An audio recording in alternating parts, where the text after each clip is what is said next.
Good evening everyone. हम अलग अलग परीक्षाओं में आने वाले समास के अति महत्वपूर्ण प्रश्नों का अभ्यास कर रहे हैं। तो इसी क्रम को आगे बढ़ाते हुए हम शुरू करते हैं अपनी आज की क्लास। पहला प्रश्न आपके सामने है, कौन सा शब्द बहुव्रीहि समास का सही उदाहरण है? तो बताओ। ऑप्शन नंबर ए निशिदिन, बी त्रिभुवन, सी पंचानन, डी पुरुष सिंह। कौन सा शब्द बहुव्रीहि समास का सही उदाहरण है? निशिदिन, त्रिभुवन, पंचानन, पुरुष सिंह। बताओ कौन सा होगा बहुव्रीहि समास। बताया था कि जिस समास में किसी तीसरे शब्द की ओर संकेत होता है तो उसे हम क्या कहते हैं? बहुव्रीहि समास कहते हैं। तो यहाँ पर तीसरे की ओर देखो किस में इशारा किया जा रहा है? निशिदिन नहीं होगा। इसमें कौन सा होगा? निशिदिन में द्वंद्व समास होगा। त्रिभुवन तीन भवनों का समूह नहीं होगा, द्विगु समास होगा यहाँ पे। पंचानन पांच हैं आनंद जिसके, वो कौन है? शंकर। तीसरे की बात की गई है यहाँ पे, तो यहाँ पर क्या आएगा? बहुव्रीहि समास। पुरुष सिंह इसमें तत्पुरुष होगा। पंचानन में आएगा बहुव्रीहि समास और इसका विग्रह होगा पांच हैं आनंद जिसके शंकर। अब हम बात करते हैं क्वेश्चन नंबर 2। निशाचर में कौन सा समास है? निशाचर अव्ययभाव, कर्मधारय, नन, बहुव्रीहि। बताओ। निशाचर इसका विग्रह कीजिए। सबसे पहले निशा में विचरण करने वाला कौन होता है? राक्षस। तो यहां पर तीसरे शब्द की ओर बात हुई है तो कौन सा समास होगा? यहां पर समास होगा बहुव्रीहि समास। निशाचर में निशा में विचरण करने वाला समास होगा बहुव्रीहि समास। Next question, question number 3। चौराहा में कौन सा समास है? बताओ। बहुव्रीहि, तत्पुरुष, अव्ययभाव या द्विगु? नाम से ही पता चल रहा है यहाँ पे चार राहों का समूह, और चार जहां संख्या की बात होती है वहां कौन सा समास होता है? जिसमें संख्या की बात होती है द्विगु, द्विगु समास। यहाँ पर भी द्विगु है, दो आ रखा है, संख्या की बात है, और यहाँ पर भी चौ आया है, चार की बात हो रही है। तो जहां पर संख्या की बात होती है वहां हमेशा क्या होता है? द्विगु समास। तो ये हमारा डी ऑप्शन राइट होगा। Question number 4। 10 मुख में कौन सा समास है? अब आप बोलोगे कि मैम यहाँ पर 10 आ गया तो यहाँ पर भी द्विगु समास होगा। नहीं होगा। उसको देखना होगा कि हमें किसी तीसरे शब्द की ओर तो संकेत नहीं कर रहा है। यहाँ 10 मुख की बात हो रही है, तो 10 मुख किसके हैं? 10 मुख किसके होते हैं? 10 मुख होते हैं रावण के। तो यहाँ पर रावण की बात हो रही है, तो तीसरे शब्द की ओर संकेत किया जा रहा है। तो मैंने बताया था जहां पर तीसरे शब्द की बात होती है वहां क्या होता है? बहुव्रीहि समास। तो ऑप्शन बी इज राइट। कर्मधारय नहीं होगा, तत्पुरुष नहीं होगा और द्विगु नहीं होगा, क्योंकि अगर तीसरा अर्थ नहीं निकलता इसका तब हम द्विगु समास लगाते।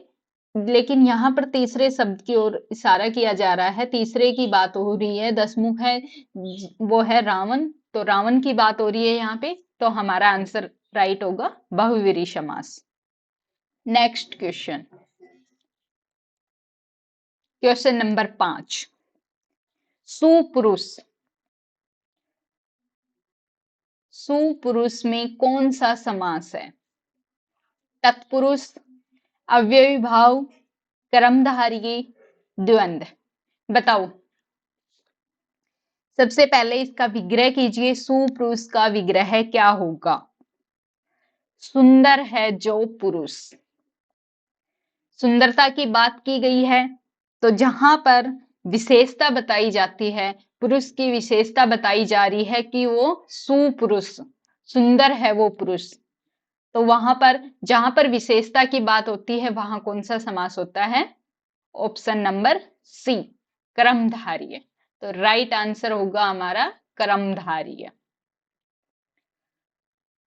क्वेश्चन नंबर 6, विशेषण और विशेष्य के योग से कौन सा समास बनता है? अभी हमने क्वेश्चन नंबर 5 किया है, इसमें बताया है कि कर्मधारय समास क्या होता है, जिसमें विशेषता की बात की जाती है, विशेष्य विशेषण की बात होती है, वहां क्या होता है? कर्मधारय समास होता है। तो क्वेश्चन नंबर 6 क्या क्या बोल रहा है कि जहां पर विशेषण और विशेष्य के योग से कौन सा समास बनता है, तो हमारा आंसर क्या होगा? कर्मधारय।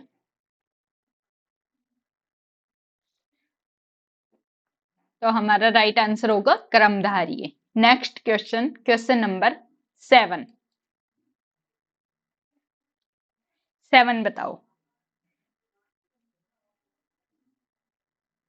निम्नलिखित में से एक शब्द में द्विगु समास है, उस शब्द का चयन कीजिए। द्विगु समास: आजीवन, भूदान, सप्ताह, पुरुष सिंह। दिगु नाम से पता चल रहा है, दिव आया है, दिव मतलब दो, संख्या की बात हो रही है, तो हम सबसे पहले देखेंगे संख्या की बात किस में हो रही है। संख्या की सिर्फ ऑप्शन नंबर सी में बात हो रही है, सप्ताह। सप्ताह का विग्रह करेंगे तो क्या होगा? 7 दिनों का समूह। तो 7 की बात हो रही है, तो इसमें तो हमें कोई डाउट ही नहीं होना चाहिए, हम देखते ही बता सकते हैं कि ऑप्शन नंबर सी राइट होगा, सप्ताह। लेकिन हम देख लेते हैं कि आजीवन, आजीवन में कौन सा समास होगा? आ आया है, अव्यव है, जीवन भर, कौन सा समास होगा? यहाँ पे अव्यव की किस में बात होती है? अव्ययभावी समास में। तो यहाँ पर हो जाएगा अव्ययभावी समास। भूदान, भू का दान, कौन सा समास होगा? का कारक चिन्ह लगा है तो तत्पुरुष समास होगा। पुरुष सिंह, पुरुषों में सिंह, कौन सा होगा? यहां भी तत्पुरुष समास होगा। अब हम बात करते हैं क्वेश्चन नंबर 8। किस समास के दोनों शब्दों के समानाधिकरण होने पर कर्मधारय समास होता है? अगर समानाधिकरण उसके समान आ जाएं तो कौन से में होगा कर्मधारय समास? तो वो आएगा हमारा ऑप्शन ए, तत्पुरुष। ठीक है, इसमें संख्या की बात होती है, दिगु में ये नहीं होगा, इसमें बहुव्रीहि तीसरे की ओर संकेत किया जाता है, इसमें भी नहीं होगा, और इसमें दोनों पदों की प्रधानता होती है, इसमें भी नहीं होगा, तो वो हमारा आंसर रहेगा तत्पुरुष समास। नेक्स्ट क्वेश्चन की बात करते हैं हम 9। क्वेश्चन नंबर 9, किसमें सही सामासिक पद है? बताओ। पुरुष धन्वी, त्रिलोकी, मंत्री परिषद या दिवारात्रि। बताओ क्या आएगा? इसका राइट आंसर बताओ क्या होगा? किसमें सही सामासिक पद है? किस में सही सामासिक पद है? तो हमारा आंसर होगा ऑप्शन नंबर बी, दिवारात्रि। दिवारात्रि इज राइट। क्वेश्चन नंबर 10, यह हमारा लास्ट क्वेश्चन है इस वीडियो का। द्विगु समास का उदाहरण कौन सा है? द्विगु, दिगु में क्या है? संख्या है, संख्या की बात की गई है। तो देखो, सबसे पहले हम देखेंगे कि कौन से में संख्या की बात की गई है। चतुरानन, चतुरानन और त्रिभुवन, दो में हमें संख्या दिखाई दे रही है, ये तो हमें देखते ही कट कर देना है, क्योंकि दिगु में क्या होता है, संख्या की बात होती है, हमें दो में ही दिखाई दे रही है कि संख्या है। और यहाँ पर देखते हैं हम चतुरानन, क्या इसमें दिगु होगा या कोई और समास होगा? चार आनन है जिसके, वो कौन है? ब्रह्मा। ये तीसरे शब्द की ओर इशारा कर रहा है, तो यहाँ पर दिगु नहीं होगा, यहाँ कौन सा होगा? बहुव्रीहि समास होगा। अब हमारा एक ऑप्शन बचता है लास्ट, डी, त्रिभुवन, तीन भवनों का समूह। तो यहाँ पर हमारा क्या होगा? दिगु समास। तो हमारा आंसर कौन सा राइट होगा? ऑप्शन नंबर डी, त्रिभुवन। ठीक है, आपको ये वीडियो अच्छी लगी हो तो वीडियो को लाइक कर दो, चैनल को सब्सक्राइब कर लो, क्योंकि मैं आपको संपूर्ण हिंदी व्याकरण करवाऊंगी और अलग अलग एग्जाम में आने वाले अति महत्वपूर्ण प्रश्नों की प्रैक्टिस करवाई जाएगी। लेकिन आप लोग चैनल को सब्सक्राइब नहीं कर रहे हो, तो जल्दी से आप चैनल को सब्सक्राइब कर दो, क्योंकि आपको इसी तरह अलग अलग एग्जाम में पूछे जाने वाले क्वेश्चन लेकर आऊंगी, अच्छे अच्छे क्वेश्चन लाऊंगी आपके लिए। हिंदी व्याकरण कंप्लीट यहाँ इस चैनल पर आपको मिलेगी और अच्छे लेवल के क्वेश्चन होंगे। तो हम मिलते हैं कल शाम 7 बजे एक नई वीडियो के साथ। जब तक बाय बाय।